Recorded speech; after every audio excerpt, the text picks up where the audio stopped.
উহুদের যুদ্ধ চলাকালীন সময় মুসলমানরা সংখ্যায় কম, কিন্তু ঈমানের শক্তি ছিল পাহাড়ের মতো দৃঢ়।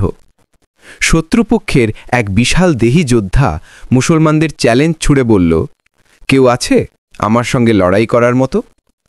মুসলমানরা নীরব হয়ে রইল। তখন আলী রাদিয়াল্লাহু তাআলা আনহু এগিয়ে এলেন। নবী করিম সাল্লাল্লাহু আলাইহি ওয়াসাল্লাম তাকে অনুমতি দিলেন। আলী রাদিয়াল্লাহু তাআলা আনহু আল্লাহর নাম নিয়ে তার সঙ্গে লড়াই শুরু করলেন। একসময় আলী রাদিয়াল্লাহু তাআলা আনহু শক্তিশালী আঘাতে সেই দেহী কাফেরকে মাটিতে ফেলে দিলেন। সবাই বিস্ময়ে তাকিয়ে থাকল। তিনি এক আঘাতেই শত্রুকে পরাজিত করেন।